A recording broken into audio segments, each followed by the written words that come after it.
Oi, tudo bem com você? Eu sou a Renata, sejam bem-vindos ao 15 Dias para Ler e hoje eu vou mostrar aqui para vocês quais foram as minhas leituras favoritas de 2021. E eu reforço muito aqui que eu vou falar das minhas leituras favoritas e não dos melhores livros, porque eu não vou fazer um julgamento objetivo aqui, eu não tenho cacife para fazer uma análise técnica ou literária de uma obra, mas como leitora eu posso falar das minhas experiências de leitura. E por isso mesmo vocês vão ver aqui livros clássicos e contemporâneos, livros mais eruditos, livros mais populares ou que seriam leituras de entretenimento, porque eu privilegiei aqui livros que me agradaram mais, seja pela forma, seja pelas emoções despertadas. Eu também não repeti autores, senão eu teria aqui mais de um livro do Ítalo Calvino e mais de um livro do Saramago, e eu queria ter alguma diversidade na apresentação, pelo menos dos autores que eu trouxesse aqui. E neste vídeo eu vou falar mais sobre por que esses livros foram favoritos. Eu não vou falar tanto assim a respeito de enredo ou de algum ponto particular de cada livro. Todos os livros para os quais houver resenha serão sinalizados aqui embaixo. Eu vou deixar o link para as resenhas todas aqui no box de descrição. Aqui nos cards eu não tenho como garantir que eu vou conseguir colocar, porque existe uma limitação sobre quantos vídeos nós conseguimos colocar aqui. Então aqui eu deixarei só um ou outro vídeo aí de que eu gosto mais. E para quem quiser ver sinopse ou maiores detalhes a respeito dos livros que eu vou mencionar aqui, eu deixarei aqui no box de descrição os links para eles lá na Amazon. Então, nesses links vocês conseguem ver mais detalhes a respeito do livro. E se forem efetuar a compra de qualquer produto na loja, não precisa ser só necessariamente os livros que eu vou indicar aqui, o canal recebe uma pequena comissão. E desde já eu agradeço pelas compras que vêm sendo feitas através deste link. Esse vídeo está dividido em 4 partes. Primeiro eu vou comentar a respeito de algumas menções honrosas, de livros que até poderiam estar dentre os favoritos e só não estão, porque por alguns detalhes, outros acabaram ganhando mais o meu coração. Depois eu vou comentar a respeito de 3 releituras que muito me impressionaram em 2021. E em seguida partimos para os 12 livros em si, as 12 novas leituras que mais me agradaram em 2021, mas divididas em 2 partes. As que eu já esperava que fossem ser favoritos mesmo, e as que mais me surpreenderam, livros que eu jamais imaginei que fossem estar aqui nessa lista. Não é segredo algum que minha melhor leitura no ano passado foi o Ser um Viajante numa Noite de Inverno, do Ítalo Calvino. Eu já comentei sobre isso aqui quando eu fiz o vídeo de lidos de novembro, e eu achei que dificilmente algum livro ainda a ser lido naquele ano bateria este aqui, e eu estava certa. Nada do que eu li depois superou o amor que eu desenvolvi por esse livro aqui, que é uma coisa fantástica. Mas em relação aos outros livros que eu vou mostrar aqui, não existe um ranking, tá? O único que tem um posto definido é este aqui, sobre o qual eu falarei mais ao final do vídeo, quando estiver comentando os livros que eu já esperava que fossem ser favoritos. Para menção honrosa, eu trago aqui 5 obras, uma das quais uma não ficção. Eu li pouquíssima não ficção ano passado, foi bem abaixo do meu padrão, eu gosto de não ficção, mas no ano passado, como eu também comentei no meu vídeo de lidos de novembro, eu estava aí no meio de um processo de fuga da realidade, né? E para esta fuga eu usei a literatura. Não me arrependo, não tenho problema algum com isso, é só uma constatação. E Tio Tungstênio foi um baita de um livro. É um livro de memórias do Oliver Sacks a respeito do contato que ele teve com ciência durante a sua infância. E muito desse contato ele deve à própria família, que é uma família já de muitos cientistas, ele tem vários tios, primos cientistas, é filho de médicos, e essa família via nele esse talento e incentivava, apesar do momento em que eles viveram, que era um contexto de guerra, mas ainda assim eles conseguiram incentivar este garoto a explorar a natureza, explorar o próprio laboratório. Ele chegou a ter um laboratório em casa, que inveja, e enfim, ele conta isso tudo aqui de uma forma deliciosa. E além de ser uma narrativa muito bonita, existem conceitos de química aqui que são fenomenais. Esse livro, além de muito bonito, é uma baita aula de revisão de química básica do ensino médio. Aí, eu já vou falar sobre o maior aqui, porque senão meu braço vai ficar doendo daqui a pouco. Eu preciso fazer uma menção honrosa para O Conde de Monte Cristo, do Alexandre Dumas. Uma das histórias mais envolventes que eu li no ano passado. Todo mundo que lê esse livro, gosta, fala que ele é mesmo assim, né? Ele é muito ágil, ele prende a atenção do leitor. O Dumas era um mestre aí no cliffhanger, né, nessa habilidade de terminar um capítulo segurando a atenção do leitor para que ele continuasse a leitura no próximo. E eu pude constatar isso aqui, é realmente um livro que não dá vontade de largar. Uma história de vingança muito bem contada, cheia de aventuras, de mistério, de um certo suspense e até de romance. Não falei o mínimo sobre o livro, que é o motivo da vingança, né? O protagonista foi preso injustamente por um crime que ele não cometeu, e quando ele consegue escapar desta prisão, ele vai atrás das pessoas que arruinaram a vida dele, porque a partir dessa prisão a vida dele havia se desmoronado. A próxima menção honrosa é para a Filha da Fortuna, da Isabel Allende, outra escritora muito conhecida que eu nunca tinha lido e que eu julgava mal, tá? Eu tinha um certo preconceito com a Isabel Allende, eu imaginava que ela escrevesse livros muito água com açúcar, histórias assim de mocinhas muito frágeis, e eu não poderia estar mais enganada. A mocinha deste livro aqui é uma das melhores protagonistas que eu já li. Esse livro aqui traz um mix muito bom de culturas. Nós temos aqui uma família de ingleses que mora no Chile, então nós já temos aí esse choque cultural entre o modo de vida inglês e o modo de vida chileno. Existe um chinês aqui que tem uma importância fundamental para a história, e nós temos um contato bem grande com a cultura e as tradições da China, especialmente a medicina chinesa, e ainda num contexto histórico que envolve a corrida do ouro na Califórnia.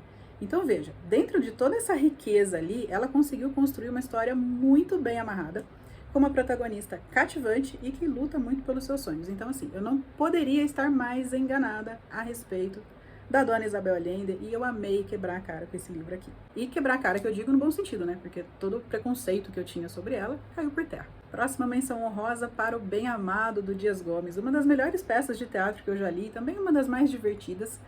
E eu gostei tanto deste livro aqui quando eu li, que eu o escolhi como primeira resenha aqui do canal. Então, caso alguém tenha curiosidade aí de ver como eram as primeiras resenhas, está aqui a primeira para ser vista. O protagonista aqui desse livro, o Odorico Paraguaçu, é um mau político que usa o poder para benefício próprio. Então é aquele tipo de livro que a gente ri, mas ri de desespero, porque ele condiz muito com a realidade, né? E uma das coisas que ele precisa fazer aqui é construir um cemitério, tenha dinheiro ou não, para cumprir uma promessa de campanha. Só que quando esse cemitério está pronto, ele quer fazer uma cerimônia de inauguração, no enterro, e ninguém morre na cidade. E esse homem precisa dar um jeito de arrumar um morto. É um livro fantástico, hilário, sobre as hipocrisias e o quanto a política pode ser uma péssima ferramenta nas piores mãos. Menção honrosa ainda para Verônica Stiger e seu Opsanis Viata. Esse livro aqui, na época em que eu li, eu até não favoritei, mas ele foi crescendo assim aos meus olhos com o tempo, principalmente por eu ter me encantado muito com a autora. Não é nem exatamente pelo livro, mas é que este livro aqui foi o que me abriu as portas para o universo absolutamente maluco da Verônica Stiger. Ela escreve de uma forma muito livre, muito não convencional. Aliás, ela ultrapassa a escrita, né? O que é legal nos livros dela é que ela usa muito recursos visuais como parte da história. Então, a narrativa dela inclui imagens, cores, a marginação em tamanhos diferentes, e ela foi um alento para mim, porque eu já estava meio desencantada com literatura contemporânea. Em 2020 eu li muita literatura contemporânea e eu estava com a sensação de ler sempre mais do mesmo. Eram sempre livros muito focados em relações domésticas, em situações de abuso. E, gente, pelo amor de Deus, não tinha um livro, assim, de uma mulher que vence na vida, que estuda, que trabalha, que tem uma coisa de que se orgulhar. Era sempre gente sofrendo, sempre mulher sendo estuprada, espancada. E eu não aguentava mais isso, sabe? São temas importantíssimos, é óbvio, porque eles refletem muito da nossa sociedade, mas que, de tanta repetição nos livros, acabaram sendo perigosamente banalizados. Então, gostei muito desse livro aqui por ser um escape a esse tipo de literatura. Partimos agora para as releituras que mais me marcaram em 2021. Eu reli vários livros, eu ainda não fiz uma contagem de quantos foram os livros lidos ou relidos, mas dentre as releituras eu destaco 3 aqui.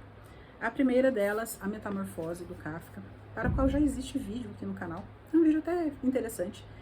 E eu gosto muito desse livro porque a cada leitura eu tenho uma interpretação diferente para o significado da alegoria contida nele. Então nós temos aqui uma das histórias mais famosas até, né, de um homem que acorda com seu corpo metamorfoseado no corpo de um inseto.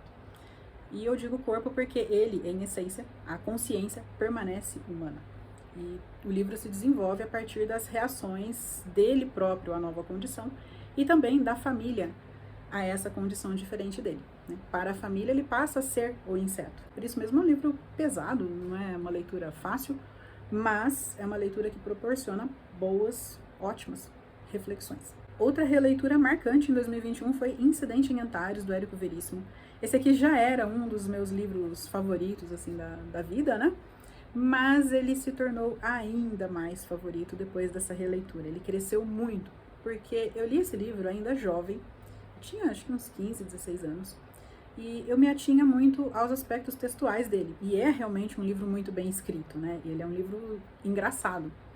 Mas, agora mais velha, eu consegui compreender melhor algumas das entrelinhas. Claro que quando eu era mais nova eu entendi algumas delas, né? Mas agora a compreensão aumentou sobre todas as críticas que ele estava fazendo. Esse livro aqui é até bem afrontoso, né? Porque ele foi publicado na época do regime militar e criticava regimes totalitários. Aqui nós temos um livro claramente dividido em duas partes, a primeira delas mais histórica, mais lenta, e a segunda já mais ágil e também bem mais engraçada, onde acontece o tal do incidente, que é uma revolução, uma revolta, na verdade, dos mortos que não foram enterrados devido a uma greve. Então é uma leitura que cresceu muito para mim, a partir dessa melhor compreensão do contexto histórico da publicação e também de algumas críticas que ele faz aqui, que hoje ficaram mais claras para mim. E por falar em livro ousado para a época da sua publicação, temos aqui As Meninas, da Lígia Fagundes Telles. Esta aqui foi a minha última releitura do ano. Eu reli esse livro agora em dezembro. Eu sou apaixonada pela Lígia Fagundes Telles. Quem acompanha o canal aqui já há algum tempo já percebeu isso. Mas eu tenho a sensação de que a cada nova leitura ou releitura que eu faço, essa admiração só faz crescer. O que essa mulher faz aqui é impressionante. Eu gosto muito desse livro e gostei mais agora na releitura, não pela história que é contada, que na verdade são 3 histórias, né? São 3 meninas que moram juntas num pensionato, e nós conhecemos ali o cotidiano delas e temos acesso também a algumas lembranças. Não é isso que é interessante nesse livro, o que eu mais gosto aqui é a forma. A Lígia Fagundes Telles usa o fluxo de consciência de uma maneira única, e ela consegue usar o fluxo de consciência de 3 protagonistas, às vezes na mesma página, no mesmo parágrafo até, de forma que o leitor consiga identificar quem é que está pensando o quê, quem é que está falando o quê. É primoroso o domínio que ela tem sobre a escrita. Então, a admiração que eu tenho por este livro aqui não é emocional, não é emotiva, é bem racional mesmo, intelectual. É uma admiração pela forma como a Lígia Fagundes escreve. Eu acho que esse aqui é o livro mais bem escrito dela, embora o meu favorito ainda seja o Ciranda de Pedra, porque aí entram os aspectos mais emocionais mesmo. Parece que ficou confuso, mas eu acho que eu me fiz entender, né? Partimos agora para alguns livros que, embora eu tenha imaginado que fossem me agradar, afinal de contas eu comprei esses livros, eu não imaginava vê-los aqui em lista de favoritos. E não pense que são todos livros desconhecidos, não. Existem alguns livros aqui que são muito famosos, que são muito aclamados, mas que eu imaginei que não fossem me agradar. E agradaram muito. E eu já começo aqui falando de 2 livros que nunca me despertaram muita curiosidade, apenas respeito. Vou explicar rapidamente aqui. Existem algumas obras que são muito importantes, seja pelo peso do autor, por inaugurarem um estilo diferente ou um movimento literário. Enfim, existem vários motivos que fazem com que um livro seja considerado importante para quem estuda literatura, para críticos, etc. Ou até para outros leitores, né? Mas isso não significa que todos esses livros interessem a todos os leitores. Mas de vez em quando eu gosto de selecionar alguns desses livros e ler, justamente para poder compreender qual é a importância daquela obra, por que ela é tão aclamada. É o que eu às vezes brinco aqui e chamo de leitura por respeito. E por respeito, esse ano eu li algumas obras, das quais 2 se tornaram favoritas, e eu amei essa surpresa, que foram Frankenstein, da Mary Shelley, e Vidas Secas, do Graciliano Ramos. Do Vidas Secas eu lembro que eu já li trechos dele, porque um pedaço dele, né, que é o capítulo da baleia, é um conto. Então eu já tinha lido, já sabia o que acontecia nesse trecho do livro, mas o restante não. Agora o Frankenstein, gente, eu nunca tinha visto nem filme. O que eu sabia sobre Frankenstein?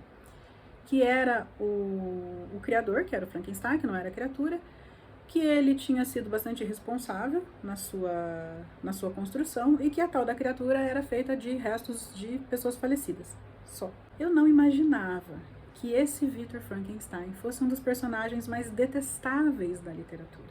Ele cria lá a vida, satisfaz o próprio ego, deixa a criatura por conta própria e se coloca como vítima. Quanto mais autocomiseração esse homem demonstrava, mais eu me irritava com ele e mais interesse pelo livro eu tinha. Então eu posso dizer tranquilamente que Frankenstein foi um livro que eu li na força do ódio, mas não do ódio do livro, do ódio do personagem. E eu amei. Eu amei a forma como esse livro foi escrito. Eu detestei tanto esse personagem que eu olhei pra ele e falei: parabéns, Mary Shelley, porque olha, era uma coisa quase palpável, sabe? A raiva que eu tinha das palavras aqui do Frankenstein, e dele se vitimizando lá e se fazendo de coitadinho. Amei. Já do Vidas Secas eu gostei por outra razão. Eu sabia que seria um livro triste, porque ele trata muito sobre misérias humanas, né? Não só as misérias materiais, mas também as misérias referentes à falta de instrução, de cultura, às vezes até de maneiras mesmo de expressar o que pensa, o que sente. E eu gostei demais da forma como tudo isso é apresentado aqui. Eu gostei principalmente da importância que o autor dá aqui para a linguagem, ou para a falta dela, né? Porque o Fabiano, aqui o protagonista, em muitos momentos ele quer manifestar o que ele pensa, o que ele sente, e ele não consegue, por pura falta de bagagem cultural mesmo, de vocabulário. Ele não encontra palavras. Então o Graciliano consegue, com as palavras dele, deixar sem palavras o Fabiano aqui da Vidas Secas. Para além disso, eu gostei demais da forma nada caricata com que a pobreza é relatada aqui. Pobreza não, né, gente? O que eles vivem aqui é miséria mesmo. É uma família de retirantes fugindo da seca, tentando achar um lugar para sobreviver. Mas o que eu mais gostei, como eu dizia, é que toda esta miséria é retratada de uma forma muito humana e nada caricata. Eles não são apenas os pobres procurando sobrevivência. Eles são pessoas, e pessoas com sonhos, com vontades, que ainda que estejam muito longe de alguma realização, elas mantêm vivas essas chamas dentro de si, sabe? Ainda que seja de maneira muito simplória, que elas não consigam nem falar a respeito desses sonhos, mas essa esperança existe. Então, os momentos desse livro que mais me tocaram não foram nem aqueles que são mais tristes ou mais melancólicos, mas foram justamente aqueles em que eles estão tentando ter alegria no meio de todo aquele sofrimento. Eu fiquei encantada com esse livro, ele me emocionou de uma forma que eu jamais imaginei que ele fosse emocionar. Ele está aqui na minha lista para uma releitura já agora em 2022. E ainda falando aqui sobre um livro que trata personagens de forma nada caricata, trago Ruth Guimarães e seu Água Funda, um dos livros sobre os quais eu mais falo aqui no canal. Foi realmente uma leitura encantadora em 2021. Foi uma das melhores descobertas que eu fiz. E eu fico muito feliz por ter encontrado essa autora, porque ela trata aqui de um universo que é pouco explorado pela literatura, mas que me diz muito respeito, que é o universo do caipira, do interiorano de São Paulo e de Minas Gerais. Além disso, esse livro é riquíssimo em elementos folclóricos, então muitas das histórias assim que eu já ouvi meu pai contar, ou que o meu avô também contava, eu vi aqui contadas também pela boca dos personagens. Então, além de ser um excelente livro, eu tive também essa identificação cultural. Mas quanto ao livro em si, ele é encantador porque ele narra duas histórias paralelas que acontecem no mesmo lugar, com uma diferença de 50 anos entre elas. Primeiro nós temos ali um Brasil ainda explorador de mão de obra escravizada, e em outro, o Brasil já com os seus primeiros assalariados e o início da industrialização. São dois momentos históricos distintos, com grupos de personagens, em sua maioria diferentes, mas que formam ali um recorte social e afetivo de dois Brasis que são muito diferentes entre si, mas não tão distantes assim entre si no tempo. O enredo desse livro é muito simples, são causos de acontecimentos ali de moradores, tanto na época da fazenda quanto na época agora da usina. E a forma como essas duas histórias vão se entrelaçando é muito bonita. E eu vou fazer aqui as duas ressalvas que eu sempre faço. A primeira delas, não leia a orelha deste livro. Existe um spoiler aqui. E a segunda, depois que você terminar essa leitura, releia os primeiros parágrafos. Você vai perceber como esse livro é cíclico. É muito bem escrito, muito bonito. Recomendo para todo mundo. Ruth Guimarães ficou esquecida demais. Não vamos deixá-la cair no ostracismo mais uma vez. Em seguida, eu trago um livro que, se alguém me dissesse, na época que eu li, esse livro aí vai estar na sua lista de favoritos de 2021, eu não acreditaria nessa pessoa, que é Relatos de um Gato Viajante, da Hiro Arikawa. Essa é com certeza a escolha mais passional dessa lista. Embora seja também um livro muito bem escrito, eu tenho admiração pelo talento da autora, mas esse livro está aqui por aspectos puramente emocionais. É um livro que mescla muito bem o humor com a sensibilidade. Nós temos aqui a história de um gato que precisa de uma casa nova porque o seu dono, por alguma razão, não consegue mais ficar com ele. Conforme esse dono contata pessoas da sua confiança para que eles cuidem do gato, nós percebemos que ele teve uma vida muito difícil, mas que ele não permitiu que toda essa dificuldade pela qual ele passou minasse os seus sonhos, a sua vontade de viver. E, principalmente, ensinou esse rapaz a valorizar muito as pessoas que passaram pela vida dele. Então eu gosto muito desse livro porque ele tem uma visão muito generosa sobre as relações humanas, sobre a importância das pessoas e a importância das amizades para a nossa vida. Lindo, lindo, lindo. Eu recomendo esse livro especialmente para jovens ou para pessoas que estejam passando aí por momentos em que elas estão duvidando da própria capacidade de ser feliz, sabe? Quase acabando a lista das minhas surpresas, temos Os Pescadores, do Chigozo Bioma, que quando eu li no ano passado, eu cheguei a mencionar. Até agora, em 2021, esse aqui é o livro favorito do ano. Eu sabia que outros viriam, né? Mas até aquele momento isso foi verdade. E aqui nós temos realmente uma história surpreendente. Aqui, esse livro está aqui pelo enredo mesmo. Nós temos um grupo de irmãos, são 4 irmãos, que são muito unidos.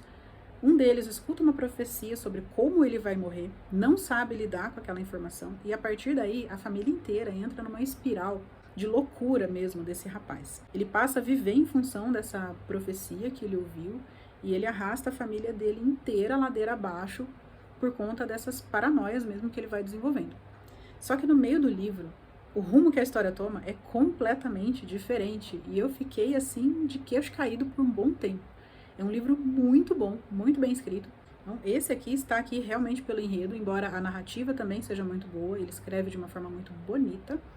Os personagens também são bem construídos. Então, se você gosta de livro assim para deixar de queixo caído, vai de Os Pescadores, que é sucesso. Faço para ele uma recomendação que eu também já fiz para o Água Funda.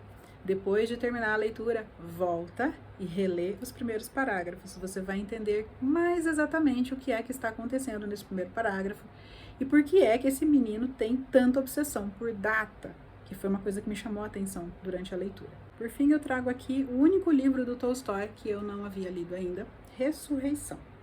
Se você está prestando atenção na sequência desses livros, eu ainda estou falando daqueles que eu não esperava que fossem se tornar favoritos. Mas se eu li todos os livros desse homem, ele não deveria já ser um favorito esperado? Veja bem, eu gosto muito dos livros mais curtos do Tolstói. Eu adoro as novelas dele. Meu livro favorito dele é o Sonata Kreutzer, tem, nem lembro quantas páginas são, mas ele é fininho. E eu não costumo me apaixonar muito pelas grandes obras dele. Né? A Ana Karenina é um livro que eu acho, é bom, mas não ganhou o meu coração. Guerra e Paz eu acho legal, sim, eu até tenho Guerra e Paz, ele tá sempre aparecendo por aqui. Mas, normalmente, esses livros grandes do Tolstói, eu leio muito devagar e com muita paciência, porque ele é extremamente descritivo. Tudo bem, se ele for descrever um chinelo, você pode ter certeza que é a descrição de chinelo mais linda que você vai ver na literatura. Ele escreve muito bem. Só que ele detalha tantas coisas em tantas circunstâncias que acaba sendo uma leitura mais maçante para mim, principalmente quando ele começa a fazer descrição física dos personagens. Eu nunca vi alguém gostar tanto de descrever os dentes dos personagens como o Tolstói. Então eu imaginei que aqui, por ser um livro maior, ele não é tão grande quanto Ana Karenina, mas é um livro considerável, ele tem mais de 500 páginas, eu também fosse fazer uma leitura mais lenta em razão de tantas descrições. E eu estava errada. Que bom que eu estava errada. Aqui nós temos um excelente enredo, porque nisso o Tolstói era muito bom, ele criava enredos muito bons, os personagens deles são muito bem construídos. E aqui nós temos personagens bem construídos, um enredo muito bom e uma narrativa mais ágil, mais fluida, que é a dos outros 2 grandes romances dele. A forma de narrar dele aqui é mais parecida com a das suas novelas, das histórias menores. Por isso eu gostei tanto. Eu já esperava que eu fosse gostar deste livro, mas eu não esperava que eu fosse amá-lo e muito menos que eu fosse ler rápido até para um padrão Tolstói. E a história que nós temos aqui é uma história de uma redenção mesmo, de alguém que olha para trás, vê que teve uma vida muito leviana, estragou a vida de uma moça e a partir daí tenta consertar a vida dessa moça e também consertar o próprio futuro, sabe? Tenta se redimir perante a sociedade, perante Deus, etc. O personagem desse livro aqui tem muito do Tolstói. Eu falarei sobre ele em breve, é uma das próximas resenhas aqui do canal. E quando eu fizer essa resenha eu vou deixar o link aqui embaixo também. Mas, gente, que livro bom, um espetáculo. chegamos agora à nata desse vídeo, que são os livros sobre os quais eu tinha uma alta expectativa e essa expectativa foi ainda superada. E eu começo aqui falando sobre As Alegrias da Maternidade, da Boucher Mecheta. Já tem vídeo para ele aqui no canal também. Eu esperava um livro com muito foco em maternidade, como sugere o título, e como eu já tinha visto em tantas outras resenhas, mas eu acabei encantada mesmo aqui, foi pelo aspecto histórico. Eu amei a forma como os impactos da colonização para pessoas comuns são narrados aqui nesse livro. Outro aspecto que faz com que esse livro esteja aqui é o narrador desse livro, que vai melhorando com o tempo. É um narrador que vai se tornando mais íntimo da personagem e do leitor com o tempo. Ele começa o livro distante e vai se aproximando e começa a dar cada vez mais palpites sobre as escolhas da Nwangwu ou sobre as escolhas de quem está próximo a ela. É um livro maravilhoso, eu achei essa escrita da Boucher Mecheta primorosa. Tem um outro livro dela em vista para ler esse ano também. Eu fiquei bem encantada mesmo com o estilo dela. Gostei bem mais da narrativa e da construção toda do livro do que do enredo em si, embora seja um enredo interessante, tá? Mas significa apenas que não é o determinante para a presença desse livro aqui na minha lista de favoritos. Livros com aspecto histórico tendem a me ganhar, né? E esse aqui me ganhou de uma forma arrebatadora. Também amei Ensaios sobre a Cegueira e preciso fazer aqui uma consideração já. Se eu não tivesse lido os dois livros do Calvino, O Silvio Viajante numa Noite de Inverno e As Cidades Invisíveis, este aqui seria o favorito do ano. Ou se eu fizesse ranking, por exemplo, quais foram os meus favoritos do ano, esse aqui teria o terceiro lugar. Que livro espetacular! Como eu disse no vídeo sobre ele, que aliás, esse vídeo eu faço questão de deixar aqui nos cards, eu revi ele esses dias e eu gostei do que eu vi naquela resenha. Como eu disse nesse vídeo, nada do que eu vi, do que eu li ou do que eu vi no filme me preparou para a leitura do que seria isso aqui. Que espetáculo, mas também que soco, gente do céu. Foi uma leitura muito sofrida, pelo menos na primeira parte dele. Ele é claramente dividido em duas partes. A primeira delas é mais lenta, mais pesada, mais dura. A segunda não é tão pesada assim, só é menos incômoda. E acho que muita gente conhece, né, o que é o Ensaio sobre a Cegueira, uma especulação que o Saramago faz em cima de um surto de cegueira, aparentemente coletiva, que faz com que algumas pessoas cegas sejam isoladas do resto da sociedade, com o intuito de pretensamente conter a contaminação, mas na verdade elas estão numa situação muito mais de encarceramento do que de cuidado, né? Elas estão com o exército fora de onde elas estão, com ordens para atirar. E essas pessoas dentro deste lugar, deste sanatório, vão desenvolver e mostrar o que há de pior na natureza humana. E é isso que assusta tanto nesse livro. Não é um alienígena, não é um fator externo. Tudo o que existe de ruim nesse livro vem da nossa própria natureza, dos nossos próprios instintos, quando eles são mal guiados. É um livro assustador, porque todas as consequências dessa cegueira, essa sim fictícia, são perfeitamente plausíveis. Livro maravilhoso. No extremo oposto de toda essa seriedade, essa desgraceira que é Ensaio sobre a Cegueira, nós temos Siddhartha, do Hermann Hesse.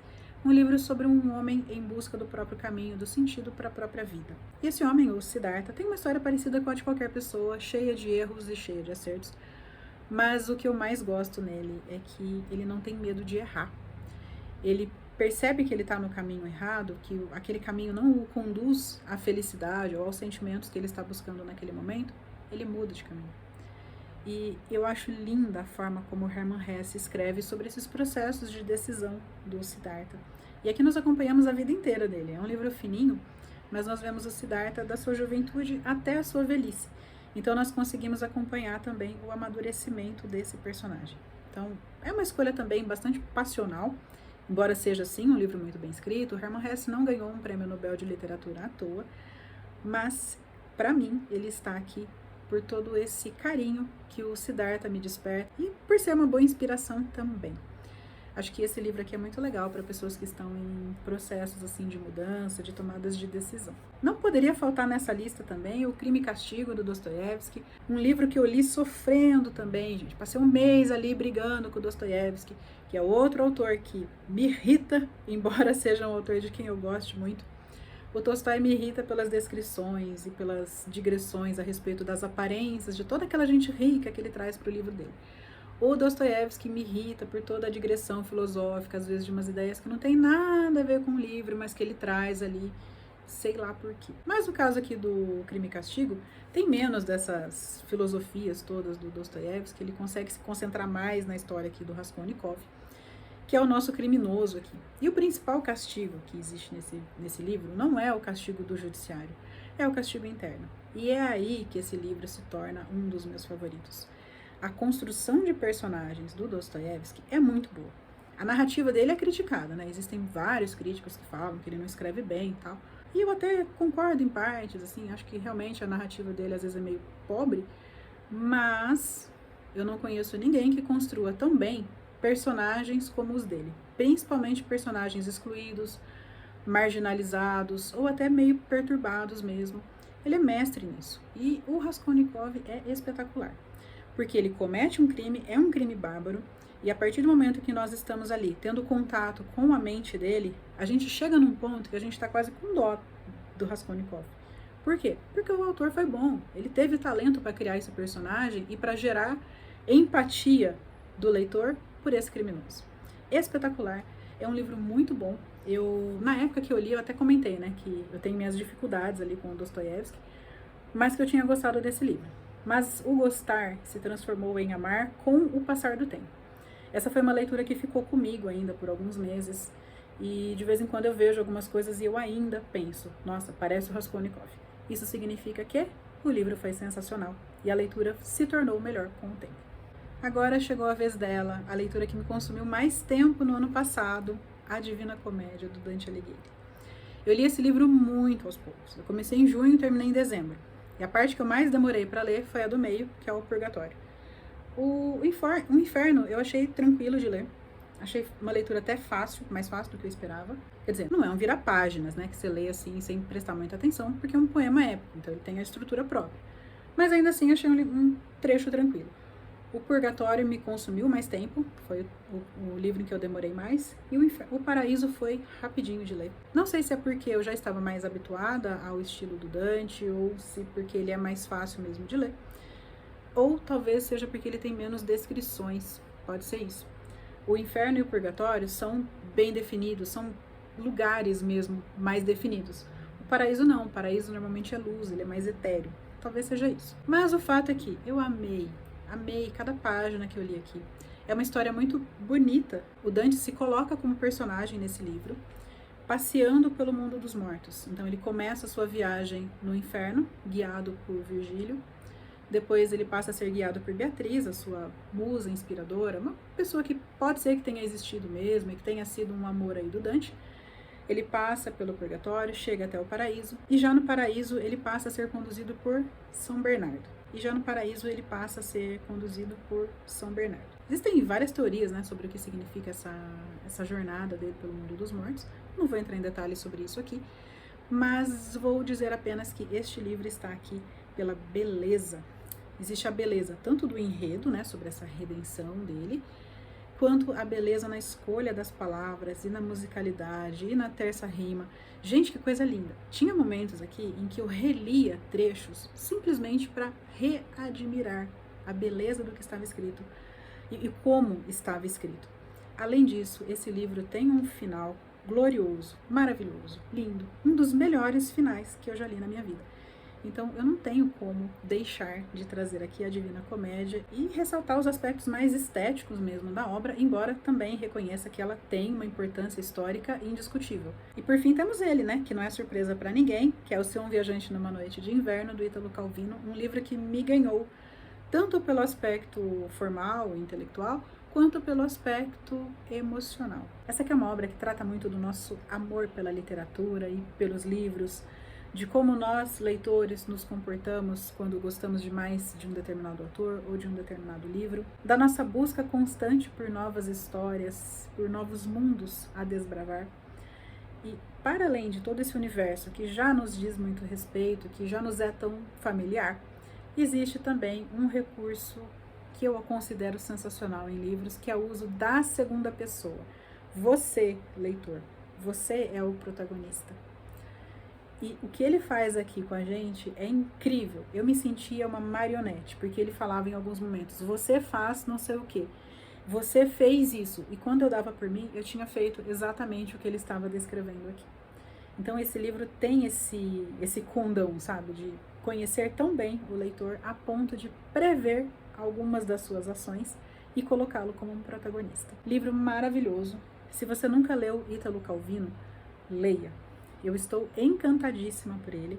Eu li 2 livros dele ano passado que eu achei sensacionais. O outro foi As Cidades Invisíveis, que é um livro mais filosófico, um livro lindo até, para o qual haverá vídeo neste ano aqui no canal.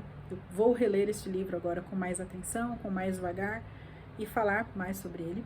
Primeiro eu me deixei encantar pela leitura. Agora realmente vou fazer uma leitura mais pausada e mais atenta. Mas eu acabei me identificando mais com Se um Viajante numa Noite de Inverno e por isso está aqui este livro e não o As Cidades Invisíveis. Mas fica a recomendação, leiam Calvino. Eu não sei o que é que eu estava fazendo na minha vida, que eu nunca tinha lido a ficção do Calvino até então. Mas esse ano vai ter muito livro desse homem aqui, me aguardem. Se você chegou até aqui, eu preciso, em primeiro lugar, te agradecer, porque eu sei que esse vídeo ficou longo. E em segundo lugar, se você gostou desse vídeo, não esquece de curtir. Nós nos vemos nos próximos vídeos. Até mais! Tchau!